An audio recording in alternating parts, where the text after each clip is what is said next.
आप देख सकते हैं कितनी ऊंचाई के ऊपर पूरा ग्रीनरी है। उस वक्त क्या क्या मैंने डाला है मैं आपको सब बता दूंगा, कोई दिक्कत नहीं। Now just we have started our today's farm visit program. Mr. நண்பர்களுக்கு வணக்கம். செல்வம் 3/3/2023 இப்போ வந்து குஜராத் முடிச்சுட்டு நம்ம மகாராஷ்டிரா மாநிலத்தில் நம்ம ஒரு விவசாய பண்ணையை பார்வையிடல் நம்ம குருஜி அவர்களுடன் நாட்டுக்கோதுமை பாருங்கள் எவ்வளோ வளர்ச்சின்னு இது வரைக்கும் நானே பார்த்ததில்லைன்னா நம்மளும் பார்த்ததில்லை. எப்படின்னா ஏற்கனவே நம்ம மகாராஷ்டிரா விசிட்டில் நிறையா விவசாய நிலங்கள் பார்த்தோம். கிட்டத்தட்ட இதோடைய வளர்ச்சி பார்த்திங்கன்னா ஒரு 4 அடிக்கு மேலே தான் இருக்கும். இது வந்து நாட்டு வெரைட்டின்னு சொல்கிறாங்க நம்ம நண்பர்கள். குருஜி பேசிகிட்ருக்காங்க. நமக்கு ஹிந்தி மொழி பிரச்சனை அப்படிங்கிறனால அது வராது. சில நண்பர்கள்ட்ட சில உதவிகள் கேட்டுட்டு அதை அப்படியே ஒரு வீடியோ எடுத்துகிட்ருக்கேன். பாருங்கள், நாட்டு வெரைட்டி 4 அடி குறையாது மேலே தான் இருக்கும். இந்த மாதிரி ஒரு வளர்ச்சியில் வந்து நம்ம எங்கேயுமே பார்க்கல. சில இடங்களில் வந்து சோலாப்பூர் ஏரியாவில் நம்ம நண்பர்களுடன் காரில் பயணம் செய்யும்போது கூட சில இடங்களில் பார்த்துருக்கோம். இந்த வளர்ச்சி நான் பார்க்க முடியல. இது நல்ல ஒரு பெட் டைப்பில் போட்டு இரிகேஷன் சொட்டு நீர் பாசனம் தான். இன்லைன் டியூப் வச்சுருக்காங்க. பாருங்கள், பைப் லைன் பாருங்கள் எப்படி இருக்குன்னு. பைப் லைன் போயிட்டுருக்கு, 2 இன்ச் பைப் லைனு. இதில் வந்து சொட்டு நீர் பாசனம். கரையோட உயரம் மட்டும் ஒரு 1.5 அடி இருக்கும். பெட் டைப், அற்புதமான ஒரு வளர்ச்சி. ஒவ்வொரு விவசாயத்துலேயுமே நம்ம வந்து பெட் டைப்பில் வந்து மிகப்பெரிய சாதனைகள் கண்டிப்பாக ஒவ்வொருத்தரும் பண்ணியிருக்கோம். ஒவ்வொரு இயற்கை விவசாயிகளுக்கும் தெரியும் பெட் டைப்புக்கும் சாதாரணத்துக்கும் வந்து வித்தியாசங்கள் இருக்குது.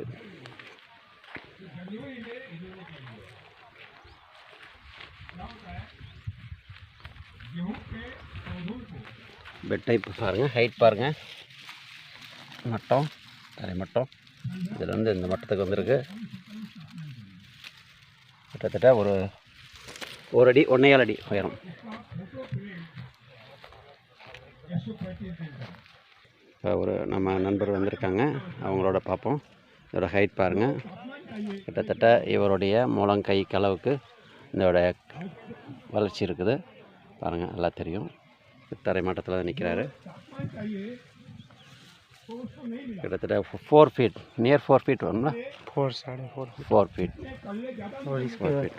ஓகே. இதில் வந்து ஓடு பயிராக வந்து சுண்டல் 1 ஓகே 1 2 3 4 5 6 7 8 9 10 11 12 13 14 14 சிம்பு அடிச்சிருக்குது. அதாவது ஒரு கோதுமை பயிரிலேருந்து 14 சிம்பு அடிச்சிருக்கு. ஒவ்வொன்றில் எப்படி இருக்குன்னு பாருங்கள் கோதுமையை. இது தேசி வெரைட்டி.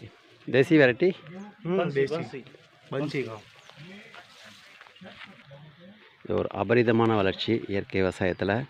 ஜீவாமிர்தம் பேசிக்காக பார்த்திங்கன்னா பீஜாமிர்தம், ஜீவாமிர்தம், மூடாக்கு, வாப்ஸா இதை 4 ஃபாலோ பண்ணாலே இந்த கோதுமை மட்டும் இல்லை, நெல் விவசாயத்தில் சாதிக்க முடியும், சாதனை பண்ண முடியும். அடுத்து காய்கறிகள், மற்ற பழங்கள் எல்லா விவசாயத்துலேயுமே வந்து எஸ்பிகே மெத்தட் வந்து ஒரு அற்புதமான முறையை நம்ம குருஜி அர்ப்பணிச்சிருக்காங்க. இந்த முறையை நம்ம ஃபாலோ பண்ணணும்.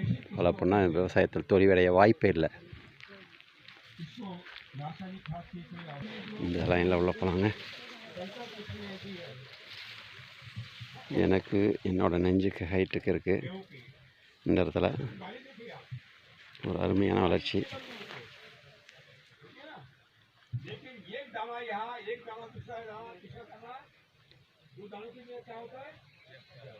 முறையான விவசாயங்கள் நம்ம எஸ்பிகே மெத்தடில் செஞ்சோம்னா இந்த கோதுமை மட்டுமல்ல, நெல், கம்பு, சோளம், வரகு, சாமை, தெனை, குதிரைவாளி ஒவ்வொரு விவசாயத்திலையும் நம்ம மிகப்பெரிய சாதிக்க முடியும்.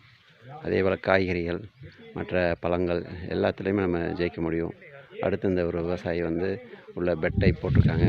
அதையும் தொடர்ச்சியாக நம்ம பார்த்துடலாம்.